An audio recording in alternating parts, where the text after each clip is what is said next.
Mais pourquoi les gens n'aiment plus Subway? L'histoire du sandwich devenu ringard avant l'heure. Savez-vous qu'aujourd'hui encore, en 2020, l'enseigne Subway est la plus importante chaîne de fast-food du monde? Et non, ce n'est pas McDonald's, qui compte, lui, environ 30 000 restaurants, alors que Subway en possède environ 40 000, et ce, dans plus de 110 pays. Vous connaissez certainement le concept. Le client peut choisir les ingrédients de son sandwich et opter pour des sandwichs bien plus sains, en théorie, que les fast-food classiques. Si j'ai décidé de vous faire une vidéo sur Subway, c'est que l'enseigne connaît une forte période de crise, et ce, depuis 2017. Et depuis, ça ne cesse de s'empirer. On ne compte plus les titres alarmants des journaux qui parlent des fermetures en masse de ces restaurants un peu partout dans le monde.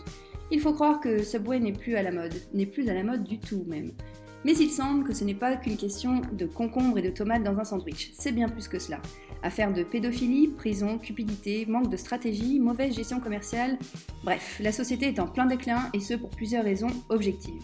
On va donc voir dans cette vidéo la grandeur et la décadence de cette chaîne de restaurants, comment elle est devenue la première chaîne de restaurants dans le monde et essayer de comprendre pourquoi sa clientèle boude aujourd'hui ces fameux sandwichs. Et avant de commencer, n'oubliez pas de vous abonner à la chaîne si ce sujet vous intéresse. Je publie régulièrement des vidéos sur des success stories ou des gros fails de vos entreprises préférées ou détestées, c'est selon. Maintenant que j'ai dit ça, on va pouvoir commencer. Et rien de mieux qu'une petite chronologie de la marque pour mieux comprendre son succès continu dans le temps. 1. Un succès plutôt rapide. Contrairement à beaucoup d'histoires de marques ayant connu un grand succès, la réussite est venue très tôt pour Subway. C'est en 1965 qu'un jeune de 17 ans nommé Fred DeLuca, qui est décédé d'ailleurs en 2015, s'associe avec son ami Peter Buck pour créer une sandwicherie dans le Connecticut. Dès le départ, le fondateur et son associé avaient comme but de créer un restaurant qui se démarquerait des fast-foods où on servait des burgers réputés gras et riches en glucides. Fred DeLuca, qui avait pour objectif de créer ce restaurant pour pouvoir se payer des études de médecine, était en effet dès son plus jeune âge porté sur la nutrition et la nourriture équilibrée. Et la clé du succès de Subway est bel et bien son idée de départ. Plutôt innovante pour l'époque, mettre à disposition des consommateurs de produits frais et préparer rapidement les sandwichs sous leurs yeux. Même si elle vend aussi des chips et du soda, tout son marketing tournait autour de l'alimentation équilibrée et même de la perte de poids. Je reviendrai sur ce point plus tard dans cette vidéo, et vous allez voir que c'est pas du joli. C'est d'ailleurs jusqu'à aujourd'hui un souci important pour elle, car elle a tenté d'éliminer les additifs et les ingrédients artificiels. Au début, Subway s'appelait Pete's Super Submarine. Je vous disais que l'enseigne avait connu un succès fulgurant. En effet, l'enseigne écoula plus de 300 sandwichs dès le premier jour d'ouverture. Le succès était donc plutôt immédiat. Un an plus tard, le restaurant ayant fait un carton plein dans des hôpitaux est rebaptisé en Dr. Associates Inc. pour changer encore de nom en 1968 et adopter officiellement celui de Subway. En fait, ce nom, qui veut aussi dire en argot métro, fait plutôt référence au submarine sandwich sous-marin donc, inspiré de l'allure générale du sandwich de l'époque qui rappelait celui d'un sous-marin. Rappelons que nous sommes aux États-Unis et les sandwichs sont plutôt ronds comme les hamburgers ou carrés comme ceux de nos croque-monsieur. Toutefois, il faudra attendre 1974, soit 10 ans plus tard environ, pour que le premier restaurant franchisé ouvre ses portes, dans le même état donc du Connecticut. À partir de là, la franchise se développe petit à petit aux États-Unis pour se propager dans le monde entier et pour devenir au final la marque de référence que vous connaissez tous. 2. Des affaires en plein boom et un succès maîtrisé. Pour arriver à un tel succès, sa stratégie a été d'utiliser le système des franchises, et ce dès l'année 1974. Un cap est franchi et l'expansion devient internationale. En effet, la marque ne détient pas ses propres restaurants qui sont alors gérés par des indépendants. Le nombre de restaurants est passé de 100 en 1978 à 1000 en 1987 et à 15 000 en 2001. Et aujourd'hui plus de 40 000 dans 70 pays comme je l'avais déjà dit dans l'introduction. La croissance est d'autant plus rapide que la marque confie à d'anciens franchisés le soin d'en recruter de nouveaux. Vous imaginez bien qu'il y a un système de commission, ce qui pousse donc les personnes à franchiser le plus de personnes possible. Et le succès des aspirants à la franchise Subway tient surtout à son accessibilité. Pour ouvrir une franchise Subway, par exemple, en France, le droit d'entrée est de 10 000 € seulement. Il faut néanmoins avoir un apport personnel d'un minimum de 80 000 € pour la gestion du restaurant. C'est donc très accessible. À cette époque-là, la société est en plein succès. Le concept plaît beaucoup et fait de l'ombre au fast-food traditionnel. En moins de 3 minutes, les clients se voient préparer leur sandwich de 15 ou 30 cm avec leurs propres ingrédients. Le client se sent alors maître de son déjeuner. Il peut tout choisir de A à Z et les combinaisons paraissent illimitées. Choix du pain, des ingrédients, de la viande, etc. Il y a même des sandwichs végétariens. Bon, même si ça vous paraît anecdotique, c'était plutôt novateur dans les années 2000. Puis, le succès de la marque était d'autant plus fort que les fast-foods connaissaient une crise à cette époque liée à la stigmatisation de la malbouffe et de la junk food. Subway était donc là au bon moment et à la bonne époque. Cela apparaissait donc comme l'alternative parfaite à la junk food.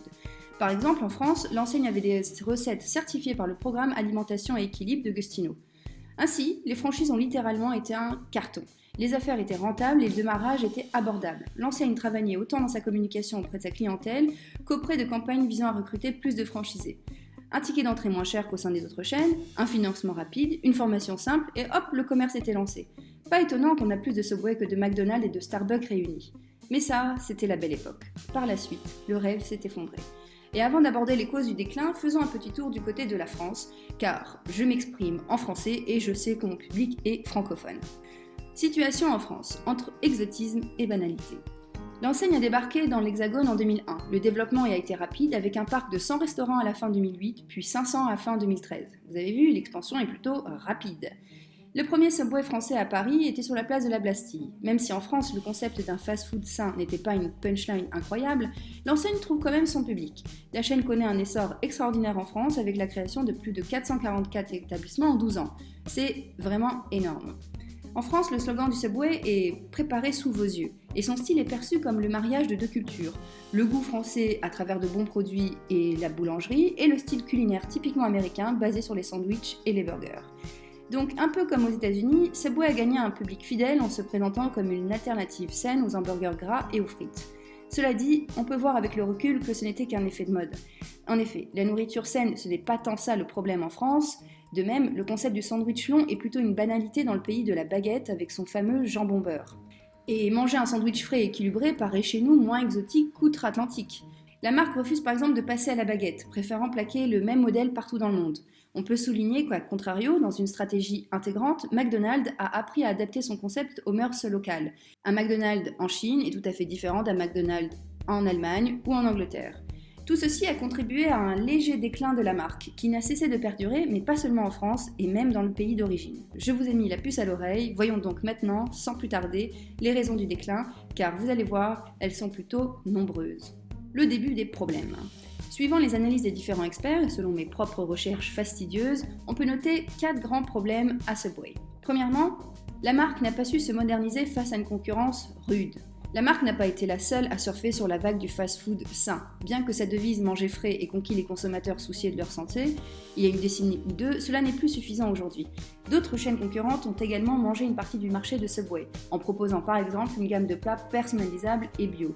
Il y a en effet de plus en plus de restaurants décontractés, de food trucks et même d'épiceries qui proposent des repas fraîchement préparés, et en plus à des prix compétitifs. Et au-delà des ingrédients, la concurrence a su s'imposer autrement, là où précisément Subway n'a pas suffisamment travaillé sur ses failles. Par exemple, les chaînes concurrentes ont tenté de séduire la clientèle pour tous les repas de la journée. Or, Subway est resté coincé pour les repas du midi ou du soir. Subway n'a jamais su développer et conquérir le marché du petit déjeuner par exemple, contrairement à d'autres chaînes qui l'ont fait avec le café et une offre de sandwich. Ce premier repas de la journée crée des habitudes de consommation et ce concept, McDonald's l'a bien compris et il y a fort longtemps. C'est pourquoi il a lancé son offre Petit-Déj McMorning et qu'il ouvre ses portes à 9h pour un simple café, sachant très bien que cela crée des habitudes sur le long terme. Bref, pendant que le monde change, Subway, lui, semble rester sur ses acquis. On peut dire que c'est la première raison du déclin. Et maintenant, voyons la deuxième. 2.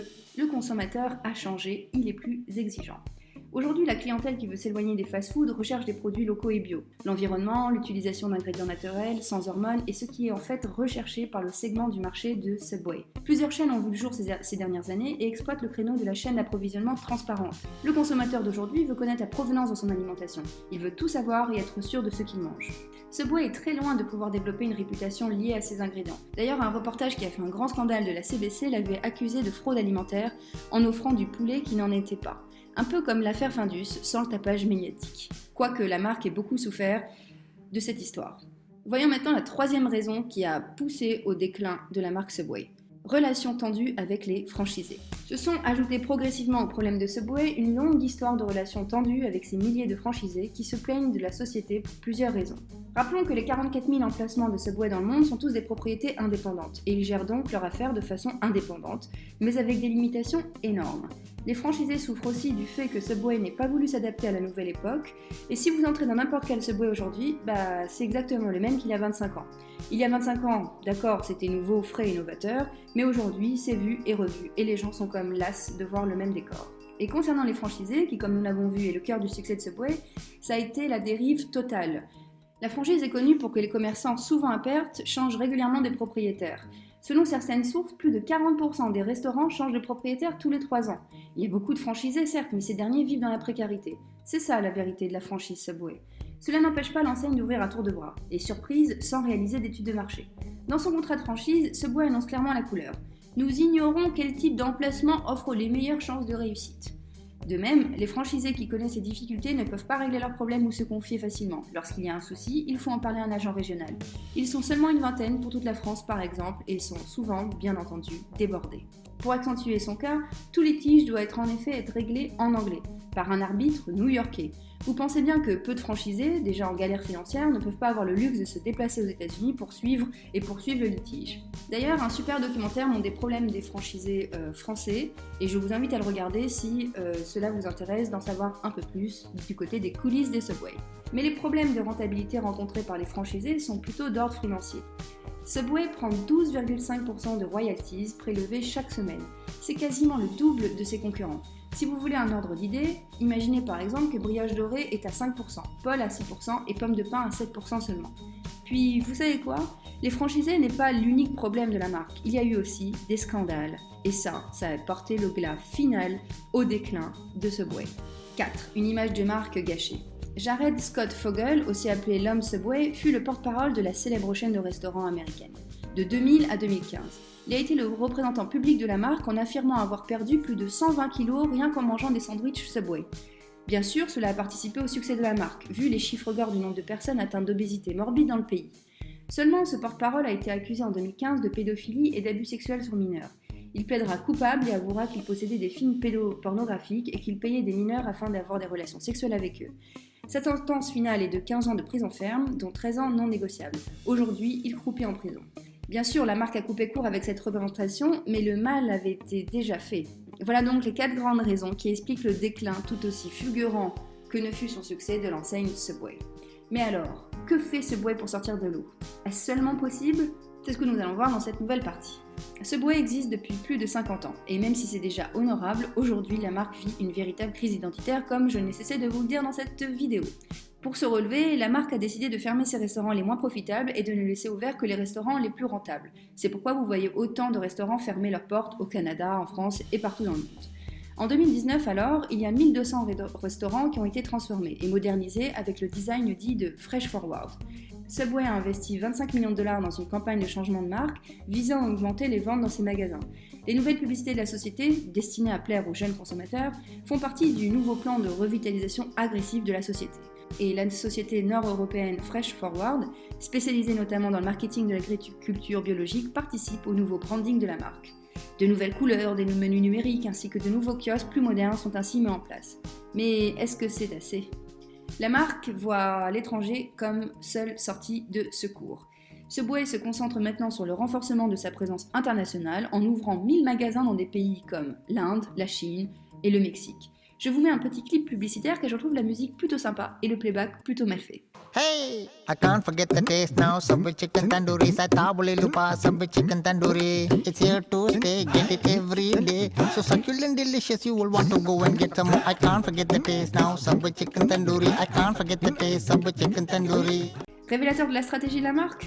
À vous de voir. Mais les initiés de l'industrie ont déclaré que même si Subway peut réussir à se développer à l'étranger, le chemin de la gloire dans son propre pays n'est pas une garantie.